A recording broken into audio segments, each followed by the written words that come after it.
Buenas noches a todos y bienvenidos a Fisiatras TV. Yo soy la doctora Mari Carmen Cruz, soy fisiatra y soy anfitriona de este programa Fisiatras TV. Fisiatras TV es un programa auspiciado por la Asociación Puertorriqueña de Medicina Física y Rehabilitación con el deseo de poder servir de un foro educativo a nuestra comunidad, a nuestros colegas, sobre las contribuciones de los fisiatras o del campo de la fisiatría en la salud y en la medicina. Así que antes de comenzar, quizás desearles a todos muchas felicidades en el año 2023. Comenzamos este nuevo año, ¿verdad?, con un tema interesante, como tratamos de tener, ¿verdad?, un poco de variedad en las cosas que discutimos. Así que estoy bien emocionada de recibirlos en este año. Esta noche estoy sola, no tengo colegas, ¿verdad?, porque estamos a principio de año y es un poco difícil conseguir quien quiera unirse 2 o 3 días antes de la fiesta de los Reyes, pero aquí estamos. Voy a estar discutiendo esta noche un artículo de una revista, que está publicado en la revista PM&R en septiembre del año 22. Este artículo repasa el manejo interdisciplinario de coccidioidia. Ya mismo les digo lo que es eso. Los autores White y su grupo son médicos fisiatras y terapistas físicos del Hospital Universitario de Georgetown y Washington, D.C., y también algunos de ellos son miembros del Instituto de Manejo de Dolor del mismo distrito. Así que vamos a estar discutiendo dolor en el coxis. Eso es coccidioidia, pero hay que empezar definiéndolo, ¿verdad? Para los que no son clínicos, dolor en el coxis. Así que algunos dicen, ¿verdad?, que coccidioidia o dolor en el coxis pudiera estar clasificado dentro de la discusión de dolor de espalda debido a estar el coxis en la parte más inferior de la espina. Así que, de hecho, en el diagnóstico diferencial de dolor de espalda puede estar coxis y el diagnóstico diferencial de coxis está dolor de espalda. Así que es importante que no perdamos eso de perspectiva. ¿Dónde es el coxis verdad? ¿Qué es ese hueso? Pues el coxis es el último huesito que tenemos al final de nuestra columna espinal, y para los que no son clínicos vamos a enseñar nuestra primera imagen. Esa primera imagen nos va a ayudar a localizar el coxis en la espina. Así que vamos a ver si el señor productor nos ayuda a colocar esta imagen. Y lo que vamos a estar viendo es que vamos a ver en la imagen del lado izquierdo de ustedes, la parte más inferior de la columna espinal, en este caso la columna lumbar, sacral y coxigia. Esa es la imagen del lado izquierdo. Del lado derecho vemos un triángulo, ¿verdad? Ese triángulo oscuro es la parte más inferior del sacro. Y esos últimos huesecitos, el coxis. Así que si ven esa línea verde en ese hueso, pues ese hueso que está por encima de la línea verde es el sacro. El sacro es ese hueso al final de la columna que une el hueso de la pelvis entre derecha e izquierda. Es un punto de transición entre la espina y la pelvis. Y debajo de esa línea verde tenemos un triángulo más pequeñito que le llaman el hueso de la cola, pero ese es el coxis, y son unos huesecitos que están fusionados o parcialmente fusionados a lo largo de la vida. Pero lo que van a ver que esa área verde es una articulación, y en esa articulación nosotros le llamamos la articulación sacrocoxigia. Es importante, ¿verdad?, que nosotros recordemos que a lo largo de nuestra vida, pues algunas personas pudieran nacer con esos huesecitos del coxis fusionados. Son más o menos, dependiendo del libro de anatomía, la cantidad de huesos del coxis pueden variar entre 3 y 5. Son huesitos, como mencionabas, que pueden estar fusionados total o parcialmente. Son muy pequeñitos en tamaño y están sostenidos además por ligamentos y residuos de algunos discos. Es importante que ustedes sepan que a pesar de que son huesos que están parcial o totalmente fusionados, son huesos que van a tener un grado de movimiento. Y ese movimiento es una rotación que es importante en ciertas posturas. y que ese movimiento de rotación se puede rotar hacia adelante o posterior, dependiendo si uno está sentado o parado, y se ha visto una mayor presencia de fusión en esa articulación sacrocoxilla asociada a dolor. Así que, aunque tengo unos huesos fusionados para arriba y unos huesecitos fusionados para abajo de esa articulación, cuando la unión entre el sacro y el coxis están fusionados, eso es lo que se asocia principalmente a dolor. Si miramos la próxima imagen y sin pretender dar una clase de anatomía, ¿verdad? Para las personas que nos siguen, ¿verdad? Con esta imagen realmente lo que quiero es que ustedes entiendan que el coxis está localizado o está unido al piso pélvico. Y esta combinación de estructura, ese piso pélvico está compuesto en esta imagen anterior de una serie de articulaciones, de músculos, de ligamentos que se unen al hueso pélvico y que ¿verdad? Componen ese último segmento de la espina sacrocoxígea. En la imagen más inferior, lo que vemos es una vista posterior de esa misma zona. Y lo que podemos observar es ahí la complejidad o la cantidad de ligamentos que existen, músculos y nervios también.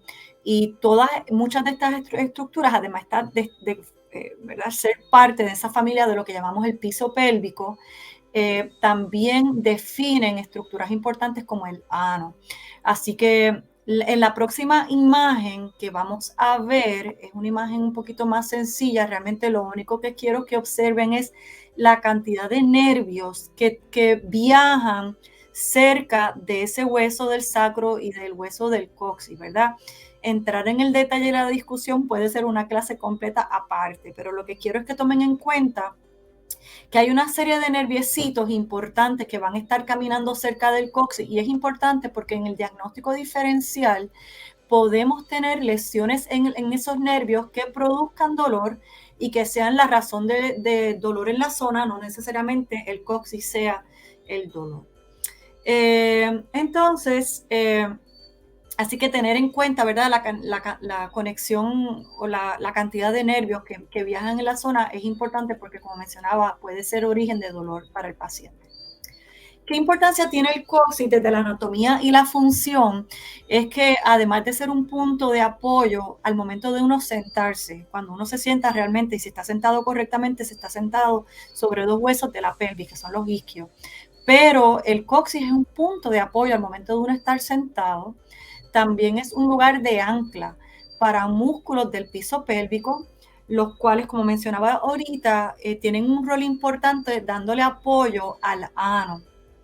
Ayudan en la evacuación, ayudan a proveer apoyo a músculos que le dan sostén a la vagina y de cierta manera pueden tener un rol asistiendo en el movimiento de las piernas. Por lo tanto, problemas con el coxis pueden afectar cualquiera de esas funciones: evacuación, vida sexual, postura de la pelvis y estructuras que estén asociadas a eso.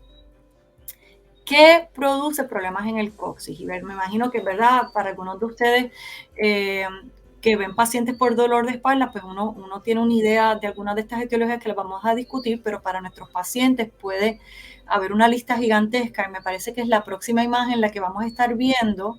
En esa próxima imagen vamos a ver, ahí mismo, vamos a estar viendo las diferentes razones para dolor en el coxis. Y es importante que ustedes sepan que las razones más comunes de dolor en el coxis son traumáticas. Nosotros le llamamos condiciones musculoesqueletales porque tienen que ver más con el hueso o con los músculos.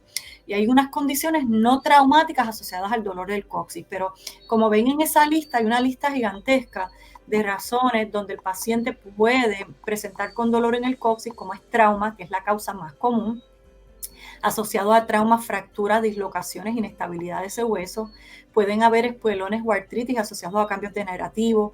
Como mencionaba ahorita, puede haber daño al sistema de nervios que rodean esos huesos. Puede, por lo tanto, la combinación de huesos y debilidad entre músculos o daño a esos nervios, puede haber disfunción del piso pélvico. Pueden haber otras razones no traumáticas, como mencionaba ahorita, como es cáncer, osteomielitis, quiste, dolor referido y hasta desórdenes psicológicos. Así que eso para el clínico que va a pensar en cómo atiende este problema, pues tiene que tomar en consideración un espectro gigantesco de razones que pueden contribuir al dolor. Ese historial va a ser bien importante y obviamente explorar si ha habido trauma, pues se vuelve muy importante. Pero entre las razones de trauma, hay 3 razones importantes asociadas a trauma. Caídas es la razón más importante. Cuando uno cae, cae en las nalgas, y esa caída en la nalga, si no es muy acoginada, personas que son más delgadas que obesas, pues pueden tener un impacto no absorbido en esa energía en la área de los glúteos y por lo tanto tener fracturas o golpes importantes a ese hueso del coxis. También puede haber microtraumas repetitivos, y ese microtrauma repetitivo puede ser por caída, pero también puede ser por lesiones asociadas al piso pélvico, como por ejemplo el parir. Y la próxima razón importante asociada a trauma es el trauma relacionado al parto. Esa es una de las razones por la cual se ve más en mujeres que en hombres. ¿Y por qué ocurriría esto? Problemas con el coxis y el piso pélvico, pues resulta que luego del parir, ¿verdad? Puede haber un sobreestiramiento de los músculos y los ligamentos que están asociados en la zona, que lo que me lleva entonces a producir debilidad de músculos que son importantes para darle estabilidad, sostén, apoyo a ese piso pélvico, incluyendo a darle apoyo a la columna de la vagina y darle también apoyo a músculos que son elevadores del ano. Y eso, como mencionaba ahorita, puede contribuir a la disfunción de ese piso pélvico. Es importante que cuando pensemos en dolor de coxis, pensemos en piso pélvico y cuando pensemos en piso pélvico, al revés. Una de las cosas que puede ocurrir, y de hecho es un factor de riesgo importante, cuando explora factores de riesgo en el historial, es lesiones al nervio pudendal y al plexo que surge de esa zona, porque un parto sobre todo si ha sido traumático, o si ha estado asistido por forceps, por ejemplo, pues puede facilitar que hayan habido lesiones a esos nervios y eso facilita más debilidad y por lo tanto, pues una lesión más significativa en el piso pélvico. El autor Handa describe en una colección de 449 casos que a mayor de número de lesiones en esa pared perineal, mayor es la probabilidad en el daño en daños más extremos. Y tenemos que considerar que mientras mayor sea el daño, tenemos que anticipar que la recuperación puede ser más difícil o más larga. ¿Verdad? Independientemente si fue parto, microtrauma, caída, lo que nuestra audiencia tiene que recordar es que de forma general trauma va a llevar a debilidad crónica de esos músculos, puede causar hiper o hipomovilidad hasta subluxación del coxis, que es raro, y eso lleva a la desestabilización entonces de la pelvis, lo que puede llevar entonces eventualmente entre la combinación de la debilidad y el daño a los nervios o el pobre tono muscular en esas estructuras puede llevar entonces a la disfunción de ese piso pélvico, como ya dije. Y pues hay consecuencias importantes anatómicas para nuestro paciente porque, como mencioné, el piso pélvico va a dar apoyo a estructuras importantes como el vagina, ano y puede llevar a avulsiones, prolapso de estructura. Obviamente eso tiene un impacto en la calidad de vida de nuestros pacientes y por eso entender cómo nosotros identificamos esto a tiempo y podemos ofrecer las ayudas pertinentes a tiempo, pues se vuelve importante. Mencionaba ahorita que trauma es la razón más común de dolor en el coxis, pero también existen razones de dolor en el coxis que no están asociadas a trauma. O a inestabilidad a consecuencia del impacto, ¿verdad? Hay 2 razones, bueno, hay como que 2 grupos. Uno de los grupos es la morfología, la forma del coxis, y es que se describe, Postachini describe en unos estudios que hay unas variantes anatómicas que existen en el coxis y hay unas variantes que principalmente se asocian a cambios degenerativos que son las variantes 2, 3 y 4. Estas variantes pueden producir cambios degenerativos en la articulación y en esos discos y pueden producir dolor. Hay otras causas no traumáticas y otras causas que serían importantes nosotros no perder de vista son tumores. Pueden ser tumores benignos o malignos. Mencionaba ahorita el quiste de Tarlov, pero también cáncer puede ser una causa importante. Puede haber dolor referido, pueden haber infecciones como osteomielitis y obviamente mencionaba ahorita desórdenes psicológicos. Así que desde la perspectiva De qué tan frecuente, pues no se conoce la incidencia de coxicodinia, pero sí hay una prevalencia mayor, 5 veces mayor en mujeres, una edad promedio de 40 años y que rara vez se presenta en niños. Existen otros factores de riesgo como un índice alto de masa corporal, haber tenido más de 2 partos vaginales, fusión congénita del sacro con el coxis. Le mencionaba ahorita que aunque el coxis está funcionado arriba, el sacro está fusionado arriba, el coxis está fusionado abajo, pero la unión entre el sacro y el coxis tiene una articulación que tiene un movimiento relativo. ¿Qué sucede? Que si nosotros nacemos con esa coyuntura fusionada, se asocia a mayor problemas con el coxis. Y una pérdida rápido en el peso, porque aunque mencionábamos que factores de riesgo es tener un índice de masa corporal alto, la realidad es que cuando se pierde peso muy rápidamente, pues se pierde el acoginamiento cuando uno se sienta y eso pues también puede producir mayor presión y dolor. ¿De qué se queja un paciente cuando tiene coxigodinia o dolor en el coxis? Pues el paciente se va a quejar de eso, de dolor en el coxis o en la parte bien baja de la pelvis o espalda. Eh, la presentación, si hubo trauma, va a ser repentina, pero si no hay trauma, es importante que el clínico considere que la presentación va a ser lentamente progresiva y desgraciadamente es esta presentación lentamente progresiva lo que lleva a un diagnóstico tardío de este síndrome o de esta patología. Por lo tanto, se reconoce en la literatura que ese diagnóstico tardío puede llevar a una intervención tardía y por lo tanto predisponer al paciente a tener dolor crónico en la zona. El paciente se va a quejar de que le duele cuando está sentado o parado mucho tiempo, cuando se levanta de una silla, cuando se recuesta mientras está sentado. Ustedes saben que la manera perfecta de nosotros sentarnos sería una posición erecta donde la fuerza se distribuye entre los isquios principalmente. Esos son unos huesos en la pelvis. Pero cuando acostumbramos a sentarnos mal, como le diríamos en el campo medio chorreado, que nos echamos para atrás y nos chorreamos un poco, entonces la presión, esa carga no cae distribuida perfectamente sobre los isquios como de forma vertical, sino que cae en otras partes más bajas de las nalgas o la parte más posterior inferior de la nalga y entonces le pone carga en un lugar donde pues no nació para resolver ese peso. El paciente también se puede quejar que tenga dolor durante el acto sexual, en el caso de la mujer, como mencioné, porque puede haber disfunción del piso pélvico, debilidad y la columna de la vagina no esté sostenida apropiadamente. Puede haber dolor al evacuar por la misma razón, piso pélvico débil y movimiento del hueso coxígeo que no rote apropiadamente. O dolor cuando uno se siente en alguna superficie que esté muy suave si el coxis tiene inestabilidad. El dolor se describe como un dolor profundo, como que hinca, como estar sentado sobre un martillo, sobre una pieza dura, y puede radiarse a la parte posterior del muslo. Se alivia cuando el paciente le quita carga al coxis. Así que cuando el paciente se levanta de la silla, cuando el paciente utiliza cuando se sienta pero libera esa zona donde estaría el coxis, como por ejemplo te sentaste en un inodoro o te sentaste en una almohada que tiene un hueco y cae esa parte del coxis, se libera. Cuando el paciente transfiere peso de una pierna a la otra o de una nalga a la otra porque le remueves el peso al coxis y se lo transfieres a la pierna. ¿Qué debe buscar el clínico cuando oculta esto en el examen, verdad? En el historial.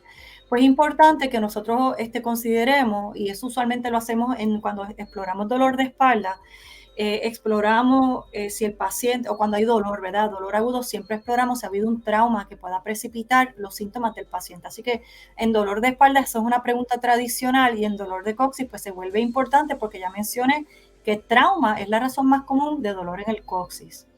En el caso de mujeres es importante no perder de perspectiva que partos es una razón bien común de dolor coxigio en las mujeres, así que es importante saber cómo fue el parto en la mujer, si fue un parto traumático, si fue dificultuoso, si hubo laceraciones al piso pélvico durante el parto o si se utilizó instrumentación para facilitar la salida del bebé como los forceps.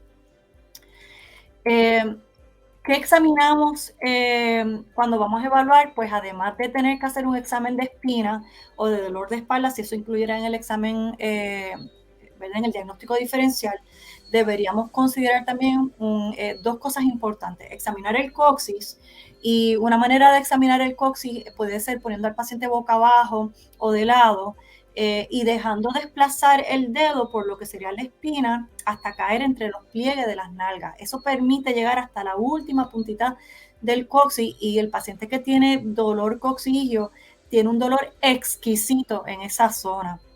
Es importante, ¿verdad?, que cuando nosotros vamos a evaluar zonas que son, ¿verdad?, sensibles, como son las áreas perineales, el área de los órganos sexuales, el área del ano o el área del coxis, es importante que le orientemos al paciente de lo que vamos a hacer, ¿verdad? Porque si el paciente pudiera sentirse que es sorprendido en un examen donde no espera que lo estemos explorando, y tener una impresión incorrecta de lo que queremos hacer en el examen. Así que es importante que en el examen de coxis le dejemos saber al paciente lo que vamos a hacer y por qué. Así que ya hablé de la palpación, pero también, además de haber hecho un examen de espalda, debemos considerar un examen neuromuscular, tratando de poner en el diagnóstico diferencial otras causas que pueden causar dolor, como mencionaba ahorita.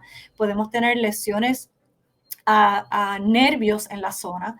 En el diagnóstico diferencial puede estar radiculopatía, pueden haber áreas de dolor superiores al área del coxis, así es importante que nosotros pues examinemos el componente neuromuscular para descartar o poder afinar la búsqueda. También es importante observar al paciente, y en estos tiempos de las computadoras, donde nos ponemos delante de la máquina, escribir, escribir, escribir, y no estamos observando al paciente a veces cuando entra de la sala a nuestra oficina, o cómo se mueve o se comporta en el cuarto de examen, es importante que observemos la postura del paciente cuando camina, cuando se sienta y cuando se levanta de una silla, porque ya mencioné que estos son momentos en donde el paciente se siente con mayor síntoma. Cuando se va a sentar, busca cambiar la posición porque no tolera estar sentado vertical, y cuando se levanta de una silla, le molesta esos primeros segundos de levantarse de una silla. También, por las causas no traumáticas, una de las cosas que tenemos que observar en el examen es la piel del paciente, explorando para fístula, quistes pilonidales o signos que sugieran infección en la zona. Cuando palpamos, ya mencioné que debemos explorar el hueso, pero también el tejido blando, sobre todo la palpación.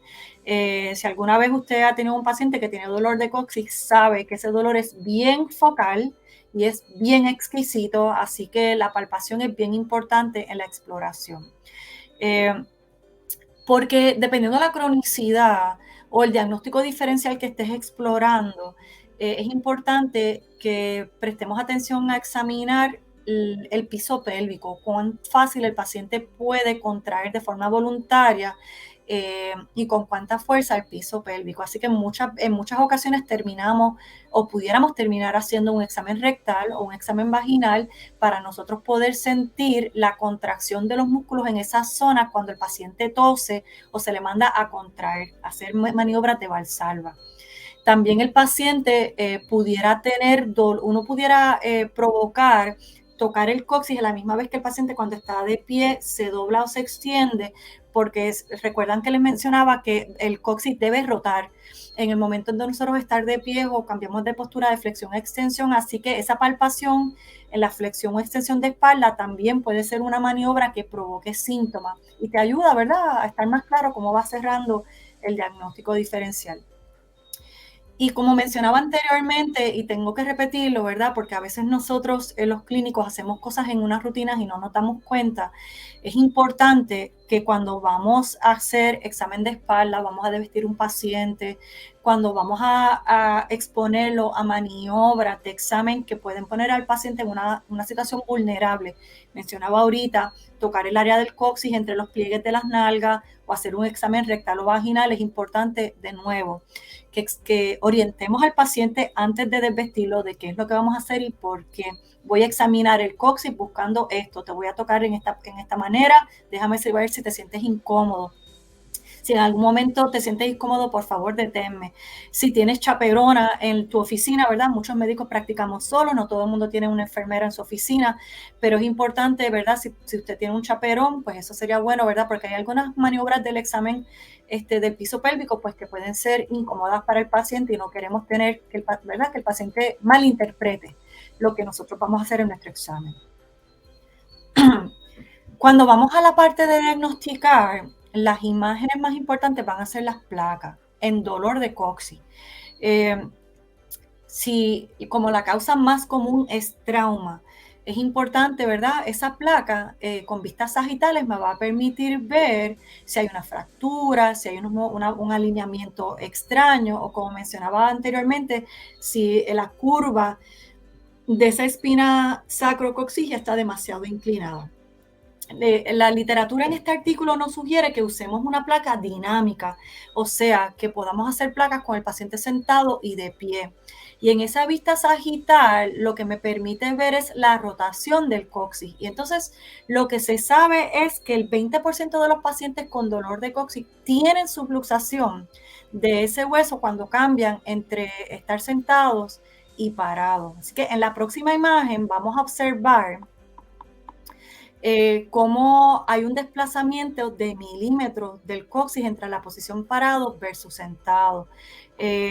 Hipomovilidad la describiríamos cuando hay menos de 5 grados de movimiento, mientras que hipermovilidad implica que hay más de 25 grados de movimiento en el ángulo del coxis. Y lo que van a ver en esta imagen, ven cómo hay una subluxación posterior del coxis cuando cambia el paciente de estar de parado a sentado. Así que a eso ellos le llaman unas imágenes dinámicas, donde al paciente se le toma esa vista sagital entre parado y sentado.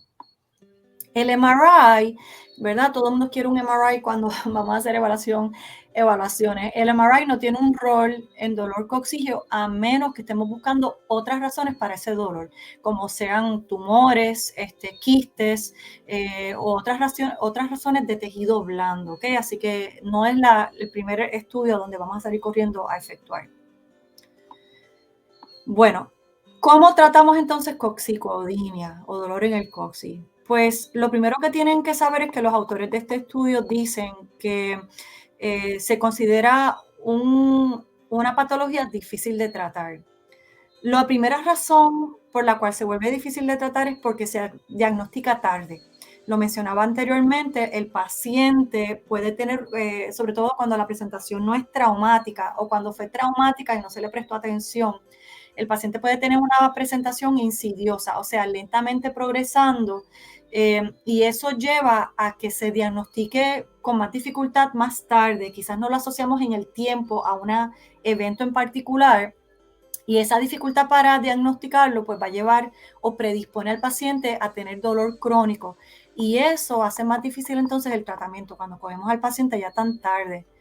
La segunda razón por la cual el dolor en el coxis da trabajo de tratar, según este artículo, es porque luego de la revisión de la literatura, los autores dicen que existen pocos protocolos o algoritmos que describan exactamente qué es lo que se debe hacer para mejorar el dolor de coxis. Lo que sí ellos están claros, y es una recomendación para nosotros, y es el título de este artículo, es que debe haber un abordaje multimodal interdisciplinario, porque entre todos, miembros del equipo de rehabilitación o miembros del equipo de manejo del dolor, vamos a poder abordar el dolor desde diferentes ángulos o ventanas, y eso aumenta las probabilidades, ¿verdad?, de que el paciente se sienta, seamos más exitosos en las intervenciones que vamos a hacer. ¿Cómo llegan los autores de este estudio a la conclusión de cuáles son las cosas que debemos utilizar para cuidar a nuestros pacientes con dolor de coxis? Bueno, pues lo primero que deben hacer es que ellos hicieron una revisión de la literatura, donde estaban tratando de encontrar artículos que tuvieran diferentes niveles de evidencia. Ustedes saben que estaban empezando a buscar artículos que son randomizados, series de casos que sean bien estructurados y evitar casos sueltos, ¿verdad? Así que estaban tratando de buscar evidencia sólida. Ellos empezaron con 407 estudios, y luego de revisar estos artículos y la evidencia con que se estudió, la metodología con que se trabajó, terminaron solamente con 22 artículos que ellos consideraron que tienen buena evidencia, 22 publicaciones de sobre 400. ¿Qué dicen estas publicaciones? Bueno, ahí ellos llegan a estas conclusiones, ¿verdad? Lo primero es que ellos encontraron 3 estudios randomizados y controlados que hablan de los beneficios de ciertas cosas en particular. estos tres estudios hablan de la importancia que tiene estiramiento de los músculos piriformis y iliopsoas, y ya mismo le explico por qué. La importancia que tiene manipulación intrarrectal y la terapia extracorpórea de onda de choque. Así que esas son tres técnicas o metodologías en el tratamiento que tienen estudios randomizados y controlados que tienen evidencia buena a favor de cómo se trata, ¿verdad? El rol que ellas tienen manejando dolor en el coxis. Respecto a piriformes iliopsoas, ustedes dicen, pero es que ellos no se agarran del coxis, ¿qué razón tienen que ver? Bueno, estos músculos tienen una relación importante en la estabilidad de la pelvis. Eso es el racional que utilizan los autores. Estos músculos, aunque no están unidos directamente al coxis, sí tienen una influencia importante en el movimiento de la pelvis y en el alineamiento de la pelvis sacro con coxis. Así que cuando estos músculos están rígidos o están poco laxos, pueden inclinar anteriormente la pelvis y consecuentemente aumentan la presión de la región coxígea y causar dolor. Así que ese es el racional detrás de trabajar con estiramiento de iliopsoas y de los piriformes. Voy a discutir los otros dos más adelante. Hay otros estudios que discuten beneficios asociados a inyecciones de corticosteroides, proloterapia, ablación de radiofrecuencia, y aunque hay algunas cosas que ellos tienen duda, están puestos entre las recomendaciones y ya mismo voy a entrar a hablar un poquito de cada uno de ellos. Hay unos reportes de casos sobre sacral burst, esto es estimulación de estos nervios y estímulo del ganglio de la raíz dorsal. También les voy a hacer unos comentarios. Y hay unos estudios que hablan del rol que pudiera tener la remoción parcial o total del coxis, y también les voy a hablar de eso en un momentito. Así que, ¿qué rol tiene cada una de estas cositas que les mencioné? Bueno, les recuerdo de nuevo que dependiendo del paciente, necesitamos tratar de identificar claramente la etiología de dónde viene el dolor y crear, dependiendo del estilo de vida, las quejas y los síntomas que el paciente tenga, tenemos que crear un plan que sea individualizado a este paciente. Eso ya lo mencioné anteriormente. No solamente eso, sino que vamos a utilizar técnicas multimodales en el abordaje a estos pacientes. Los autores dicen que dependiendo del mecanismo de la lesión, terapia física pudiera ayudar, pero específicamente utilizando modalidades para el dolor, técnicas para mejorar la movilidad del coxis y educación sobre estilos de vida para el paciente. Cuando hablamos de los estilos de vida del paciente, específicamente ¿a qué se refiere? Pues ellos entienden que nosotros debemos dedicar tiempo a proveer educación sobre balance postural. ¿Cómo hacemos para reducir la carga sobre el coxis y por lo tanto la presión y el dolor que tiene cuando yo estoy desbalanceada posturalmente? Así que la meta en esta parte de estilo de vida y que tiene que ver con postura es como nosotros reentrenamos al paciente a sentarse correctamente, a devolver el peso a los isquios y a los muslos, ¿verdad? Distribuir ese peso entre muslos e isquios en vez de sentarnos recostados hacia la parte posterior de la pelvis poniendo demasiado carga. Entre las cosas que se pueden utilizar para facilitar ese proceso es el uso de cojines. Así que los cojines se pueden utilizar entre 6 a 8 semanas. Mencionaba anteriormente que si ese cojín tiene salida o tiene alivio para el área del coxis cuando el paciente se siente, pues también puede ayudar. Otras recomendaciones en el componente de educación postural es cómo ayudamos al paciente a entender que puede combinar ciertas posturas para descargar el área del coxis. Así que si el paciente trabaja sentado, cómo hace una combinación de trabajar en un escritorio que lo mantenga de pie o tomar un mayor número de descansos entre el estar sentado y el parado. Se hablan de técnicas ergonómicas para el trabajo que incluyen algo de lo que ya mencioné, y inclusive se hablan de cómo nosotros educamos al paciente sobre el proceso de evacuar, mecánicas para evacuar. Y eso va a incluir un poco, cuando hablemos de medicamentos, ¿verdad?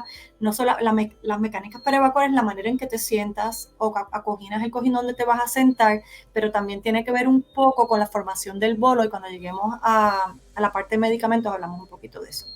¿Verdad? Lo que tenemos que recordar es que si el paciente está estreñido, eso aumenta la presión del piso pélvico y también al momento de pujar, y también puede poner presión sobre la rotación o afectar, ¿verdad? Si es un coxis que no mueve o rota apropiadamente, puede tener un efecto, ¿verdad? En ese movimiento hipomovilidad y producir dolor en el coxis.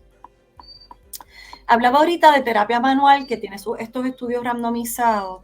En terapia manual le dedican mucho tiempo en este estudio buscando aliviar dolor y mejorar movilidad del coxis. Y es importante que, ¿verdad? La terapia manual la va a hacer un terapista que sabe de esto, que se dedica a esto, que conoce la anatomía y que conoce, ¿verdad?, las técnicas que va a utilizar en la manipulación de áreas que son importantes para el piso pélvico o para el coxis. Así que eso va a incluir movilización del tejido blando, incluyendo movilización intravaginal e intrarrectal, y también va a incluir movilización de la articulación.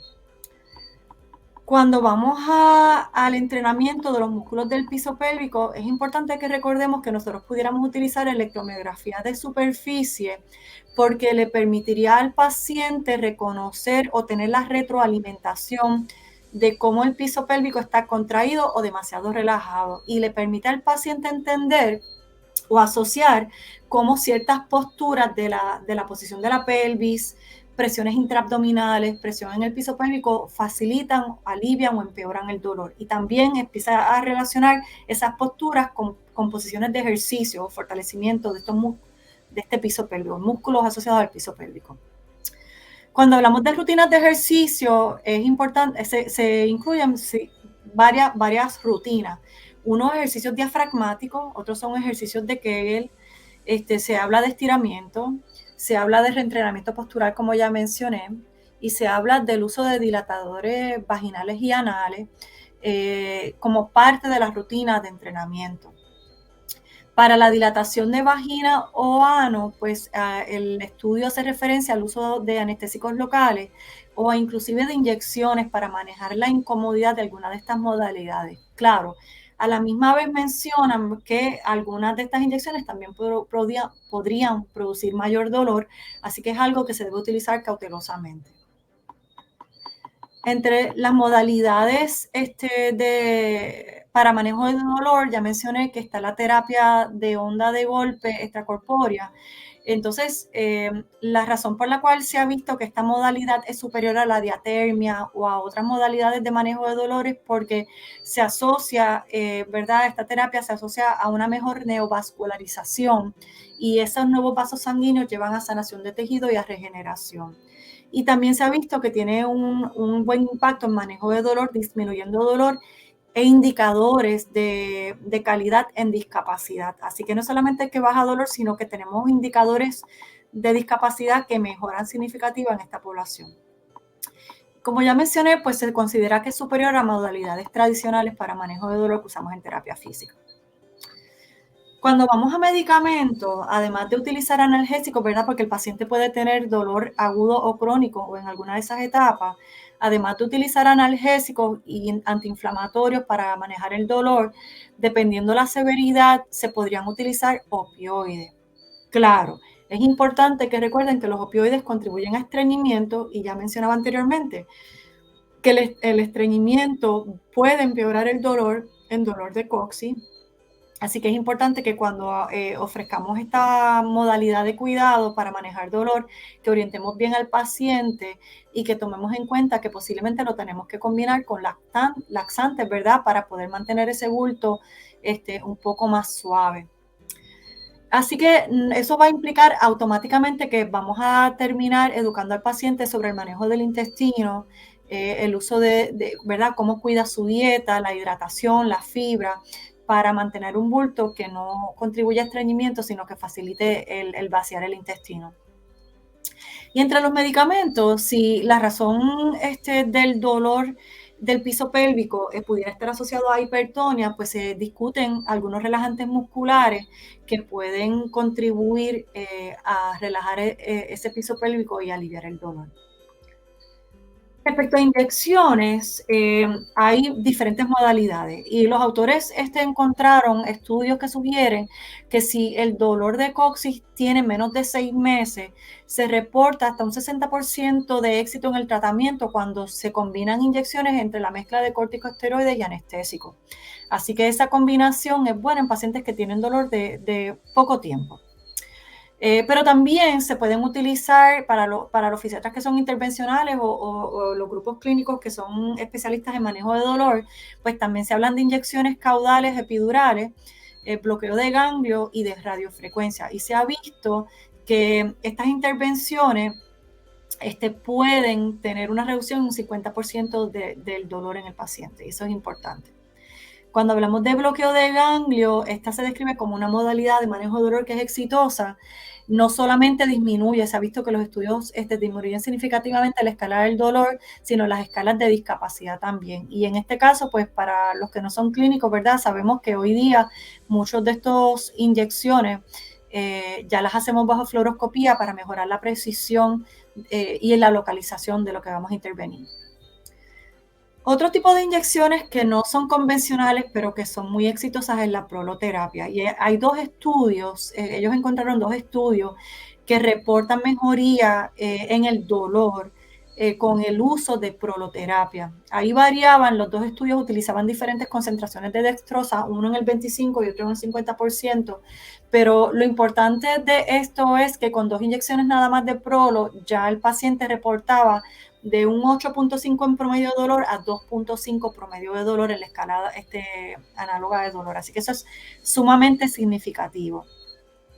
Y la toxina de botulismo, que también se ha visto que pudiera tener un rol, aunque los estudios que encontraron, el éxito de la toxina no era sola, sino cuando se combinaba con terapia física, manejando específicamente piso pélvico, se vio una mejoría, aunque los autores sugieren que este tipo de modalidad realmente necesita más estudios para tener mayor fortaleza en la evidencia.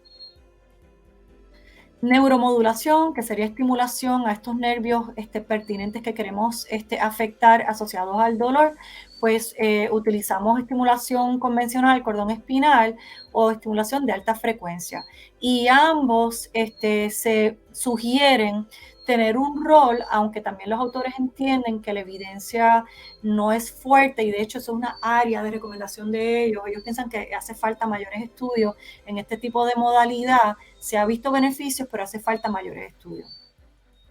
Y finalmente cirugía, que es el último tipo de modalidad que se utiliza en dolor en el coxis. Se podrán imaginar que no es la primera línea de tratamiento y que principalmente lo vamos a estar utilizando en esos casos que son refractarios, ¿verdad? Para el público que no es clínico, eso significa casos que no han respondido a nada de lo convencional o a nada de lo que tenemos en nuestros protocolos, como ya mencioné, medicamentos, educación, manipulación, inyecciones y todo eso. Así que cuando el paciente no responde a nada de eso, cirugía puede ser una modalidad. ¿Y qué es lo que se ha visto? Pues que se puede hacer una remoción o total o parcial del coxis. En esa remoción total es donde se ve una respuesta superior a cuando hay una remoción parcial. Y esa respuesta de alivio varía entre un 79 y 90% de los pacientes que se someten a este tipo de procedimiento. Hay complicaciones asociadas a esto. Estas varían entre 0 y un 50% como infecciones y hematomas. Claro, es interesante que los autores no hablan sobre qué consecuencias la remoción del coxis pudiera tener en el piso pélvico como para contribuir a problemas ¿verdad? Diferentes más adelante, pero ellos no lo discuten en este artículo. Así que ellos concluyen, ¿verdad? Recordándonos que hay unas áreas en manejo de dolor que para nosotros sería importante y sobre todo para nuestros especialistas que hacen manejo de dolor y les gusta la investigación, hay unas áreas de oportunidad como es la neuromodulación, el uso de la toxina de botulismo, en donde nosotros, ¿verdad? Pudiéramos tener deberíamos procurar mayores estudios, ¿verdad? Que nos permitan entender mejor el rol de estas modalidades en el dolor del coxis. Por lo demás, enfatizan en la importancia que todas estas cosas sueltas tienen un rol importante, pero es mejor cuando las utilizamos de forma multimodal, o sea, utilizamos un poquito de todas ellas en el proceso y cuando esta intervención las hacemos de forma interdisciplinaria, porque como ustedes vieron, es la contribución del cirujano si es pertinente, del fisiatra, del terapista físico, inclusive de algún trabajador del campo de la salud mental si tuviéramos que hacer evaluaciones para descartar otros desórdenes psicológicos asociados también o que acompañen al proceso de dolor crónico. Así que con eso concluimos el repaso de lo que es manejo interdisciplinario de dolor de coxis. Esto ha sido un vuelo rapidito, ¿verdad?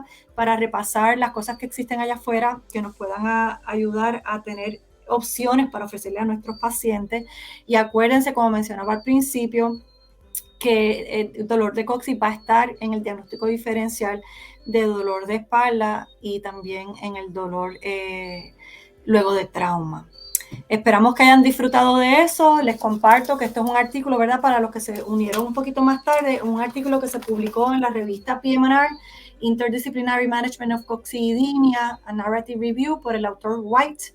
Se publicó en septiembre del año 20, así que los que quisieran poder tener mayor información o acceso a este artículo, nos pueden escribir por el chat y le podemos enviar mayor información, y si no, para los que están suscritos a esta revista, pues lo pueden buscar ahí, septiembre del año 22, perdónenme, septiembre del año 22. Concluyo dándole las gracias a todos los que se unieron esta tarde, invitándolos también a que nos sigan por los medios sociales. Sabes que nos puedes encontrar por Instagram, Facebook y por YouTube también. Y les recordamos que tenemos convención de fisiatría en el Hyatt Regency en junio del año 23. El tema de este año es manejo y rehabilitación en cáncer, así que va a ser un tema bien bonito, y yo creo que muchos de nosotros tenemos que repasar temas, ¿verdad?, que son de alto impacto, sobre todo en las secuelas de esta población que pasa por esta experiencia. Así que si alguno de ustedes quisiera mayor información, pueden escribirnos a la página de fisiatría en Facebook, y por ahí podemos llegarles a hacer un poquito mayor información sobre la convención.